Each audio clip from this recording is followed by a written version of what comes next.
Born into a world where my last name opened more doors than I wanted, you could say I had it all set up for me. My dad's the big boss of a company you've probably seen on the stock exchange screen more times than you've cursed your morning alarm. Yes, that kind of rich. But if you're expecting stories of a golden girl draped in designer clothes and sipping champagne for breakfast, you've got the wrong story. Me, I've always kept it real, with my feet firmly on the ground. Money is nice, sure, but it's not everything. I chose a different path, one that led me to places money can't buy and experiences no gold card can fetch. Charity work, helping those in need, and living a life that's, well, ordinary. That's me, Laura. Not the fancy Laura, just Laura. So there I was, stuck in one of those typical evenings where my friend Amy decided we all needed to get out more. We ended up at this dive downtown, the kind where the beer is cheap and the lights are dim enough to hide your regrets. Amy was all hyped up, going on about some guy she met online. "You've got to meet him, Jess. He's totally your type," she kept saying. My type? Since when did she decide she knew my type? Anyway, we're there, and in walks this guy, not Amy's online prince, but another dude, Eric. He was there with some friends, looking as out of place as a cat at a dog show.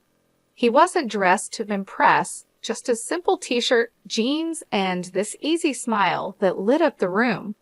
We got to talking, and it was easy, like really easy. He worked a manager job at a place I'd never heard of, nothing fancy, but he talked about it with this passion that was kind of infectious. "You really dig your job, huh?" I remember asking, sipping on my third beer. "Absolutely," Eric shot back, leaning in.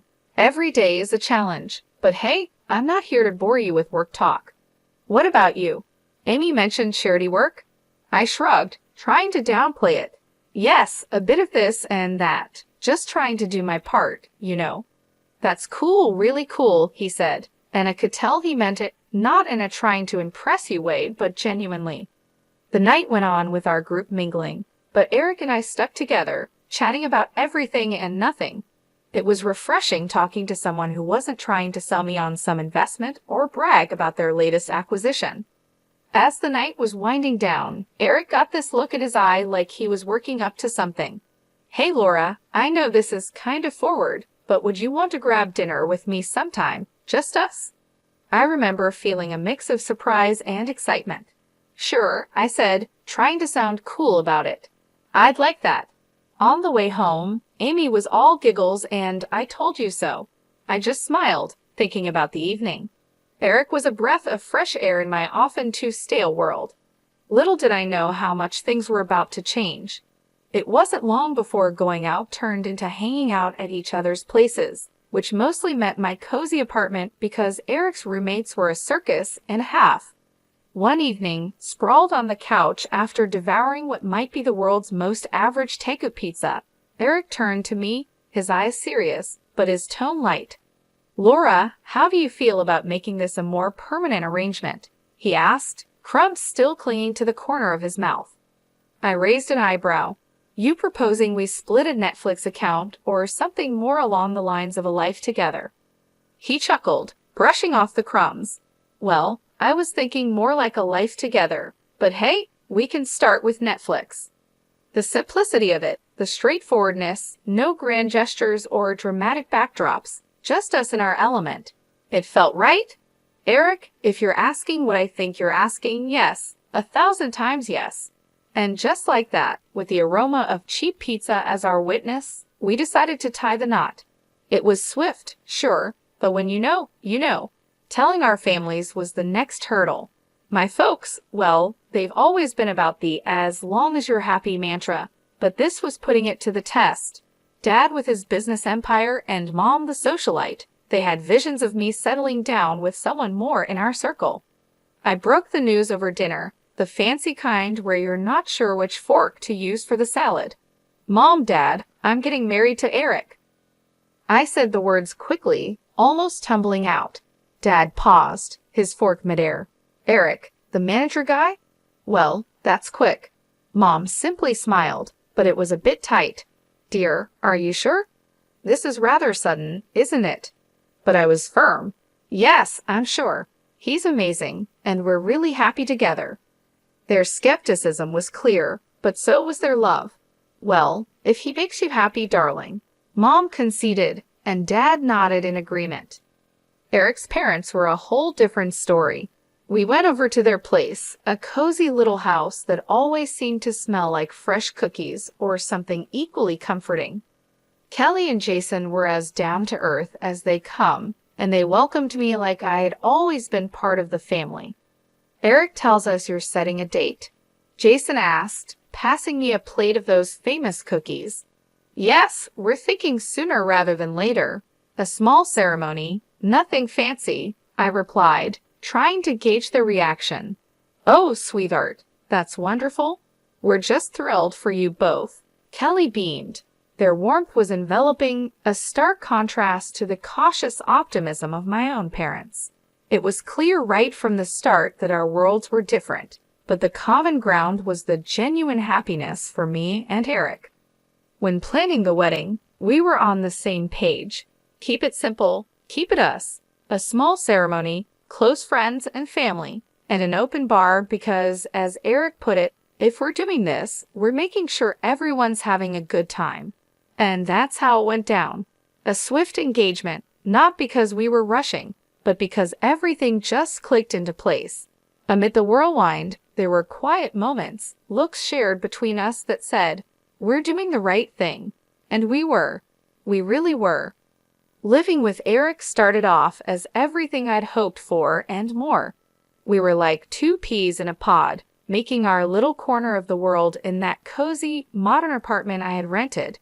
It was ours, filled with love, laughter, and a ton of take-out containers because, let's face it, neither of us were winning any awards in the kitchen.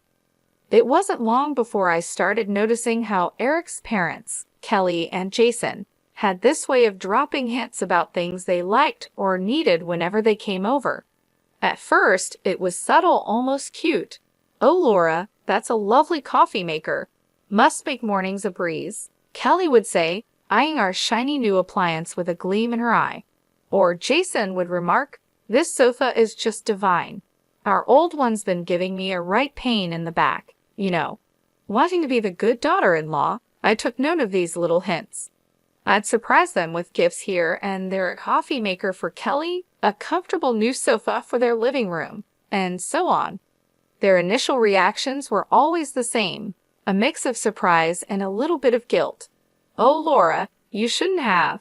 This is too much, Kelly would exclaim, her hands fluttering to her chest. But you know, humans are funny creatures.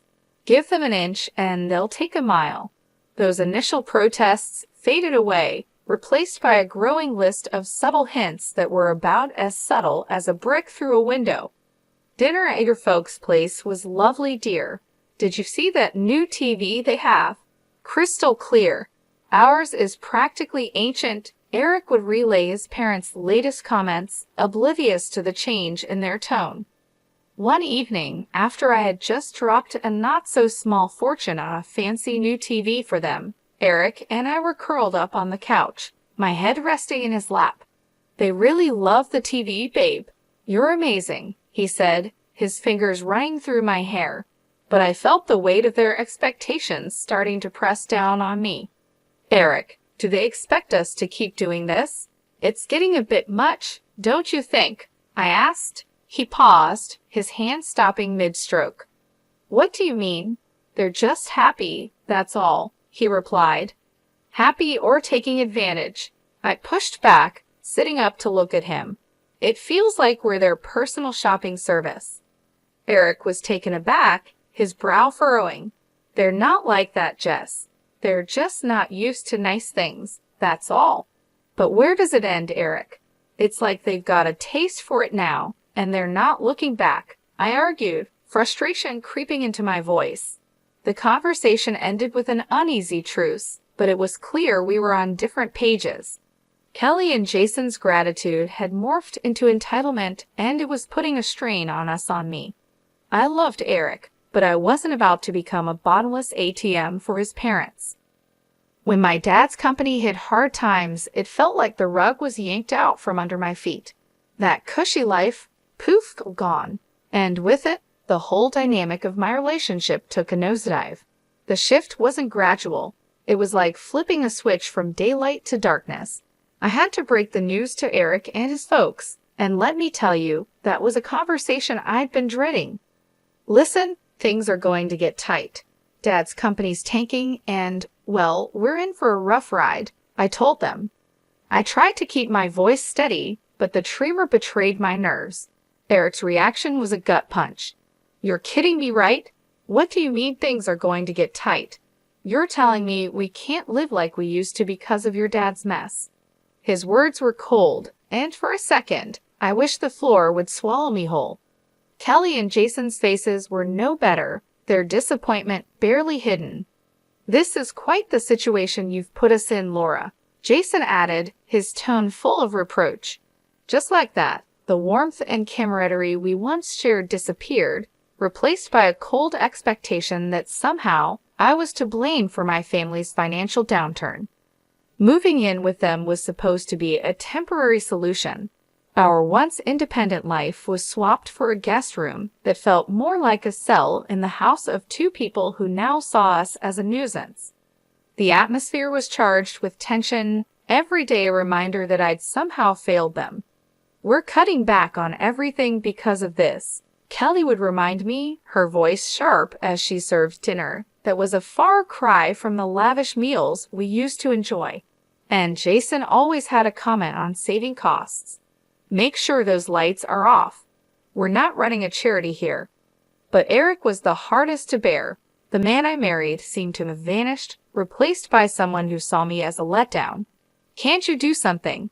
Talk to your dad? It's like you don't even care we're living like this. He'd snap, anger flaring over the smallest things. Our conversations, once easy and filled with future plans, were now minefields. Every word I said was a potential trigger for another outburst.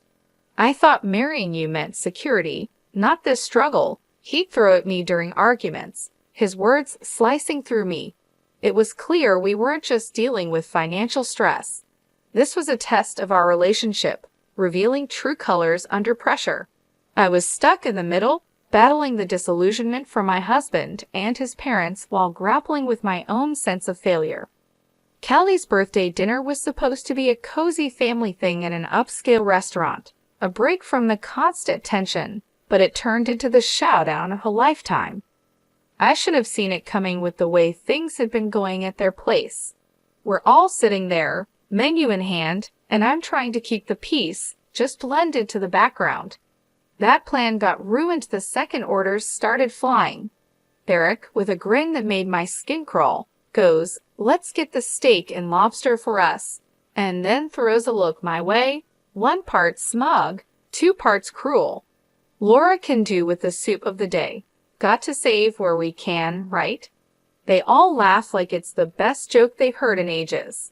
Kelly adds her 2 cents. Absolutely. Can't have Laura overspending now, can we? I felt a flush of heat, not from embarrassment, but pure fury. Really? Soup? What's this? Some kind of sick joke? I snapped back, my voice sharper than I intended. Oh, come on, Laura. It's just a bit of fun, Eric said, that smirk still plastered on his face.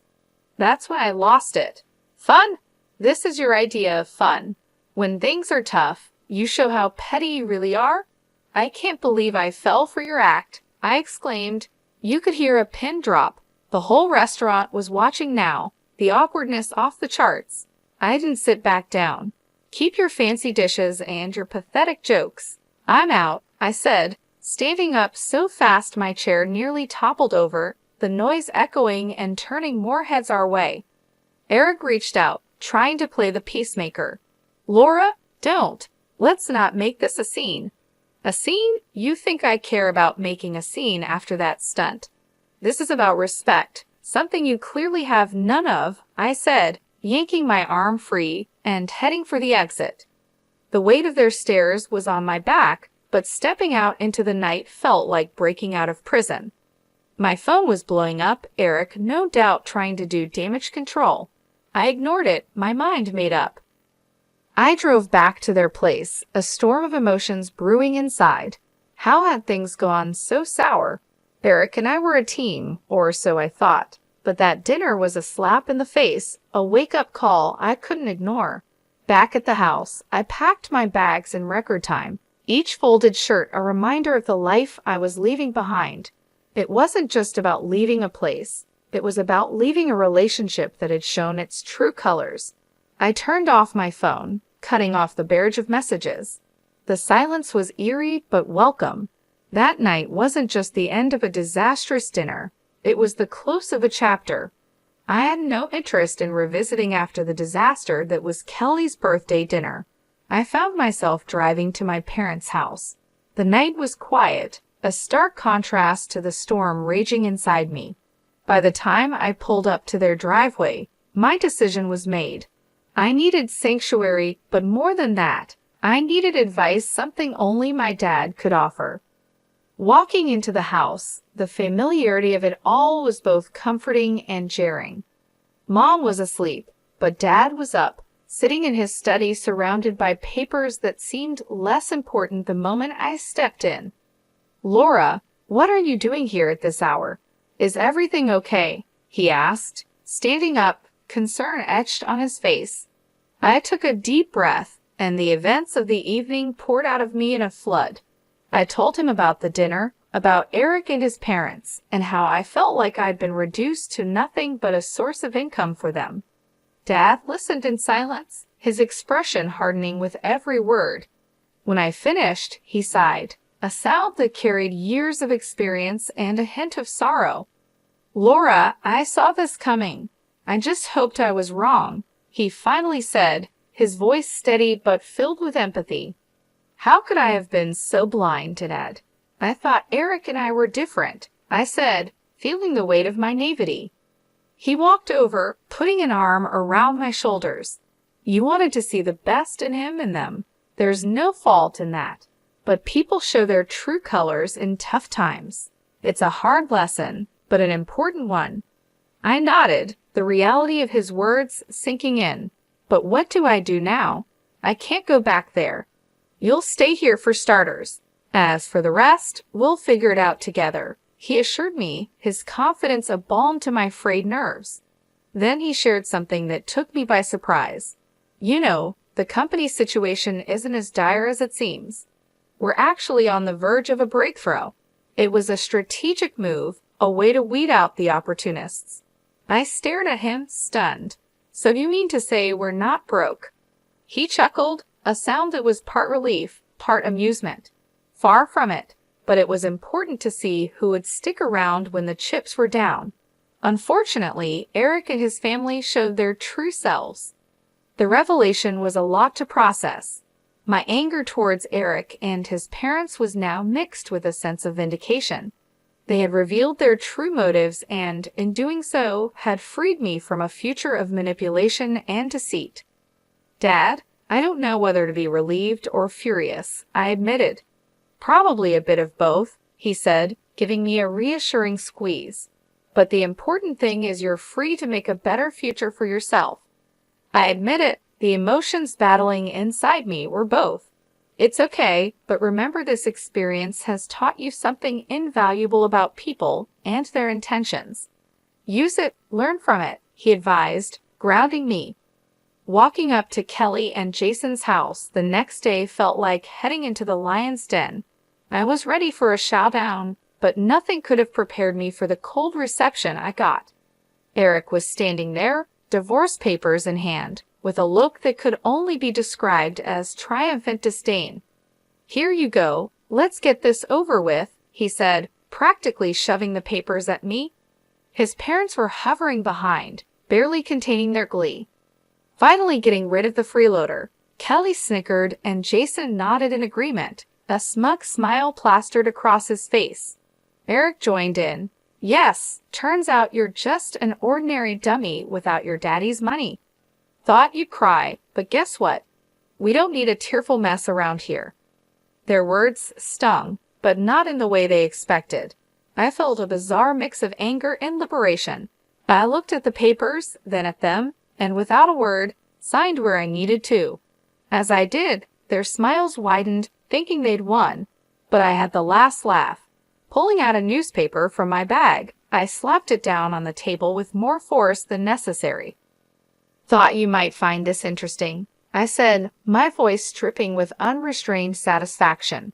The headline screamed about my dad's company making a monumental comeback, profits soaring higher than ever. Watching their faces drain of color was a sight I'd pay to see again. Kelly and Jason's smugness vanished, replaced by shock, then desperation.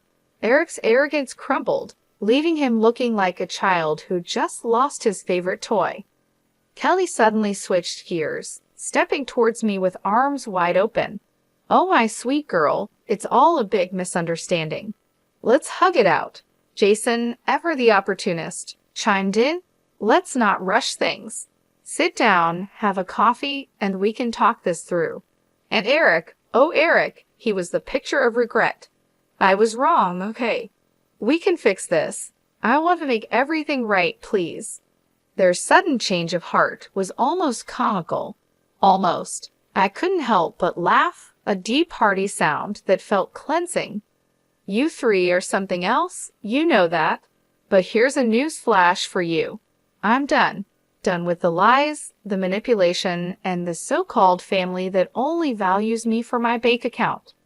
I turned to leave, their protests and pleas fading into the background.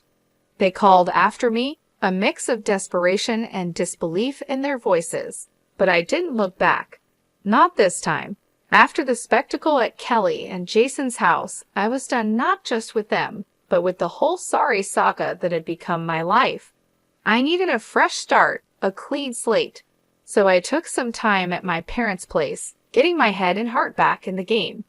One afternoon, a couple of weeks after the divorce was finalized, I was out for coffee with Amy, my ever-supportive friend who had been there through it all. "Girl, you look like a weight's been lifted," she commented, sipping her latte. I laughed, feeling lighter than I had in months. "You have no idea. It's like I can finally breathe again," I said. Amy leaned in, her expression turning serious. "So what's next for you, Jess? You have a clean slate now." I thought about it, stirring my coffee absent-mindedly. "I'm not sure, but I'm excited to find out. Maybe I'll travel, pick up some of the charity work I had to put on hold. As for love," I paused, giving her a rueful smile. "I think I'll give that a miss for a while. Just make sure you're doing what makes you happy, okay? You deserve it after all that drama," she said, reaching over to squeeze my hand. "Thanks, Amy. That's the plan." Not long after that conversation, my phone started buzzing with calls and messages from Eric. He was pleading, saying he had changed, that we could start over. His parents even got in on the act, sending messages filled with apologies and invitations to talk things over. Sitting in my room, phone in hand, I couldn't help but laugh. The sheer audacity was almost admirable. Almost. I typed out a response, one I'd been mulling over for days. "Eric, moving on means moving forward, not going back to what broke you. I wish you all the best, but this is where our path ends for good. Take care." Hitting send felt like closing the final chapter of a book I'd been stuck in for too long, and just like that, I was ready to start writing a new one. The next few months were a blur of activity. I threw myself into my work, took up volunteering with a vengeance, and even booked a solo trip to a place I'd always wanted to visit.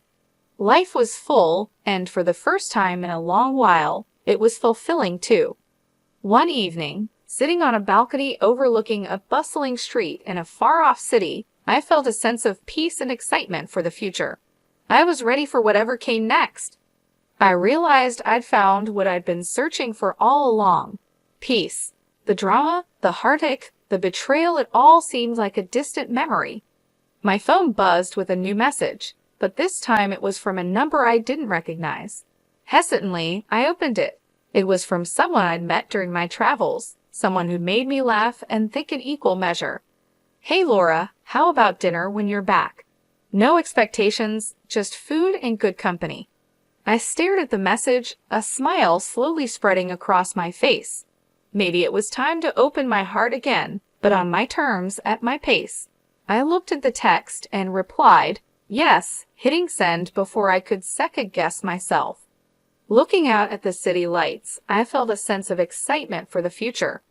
I had moved on, not just from Eric and his family, but from the person I was when I was with them. I was stronger, wiser, and ready for whatever came next.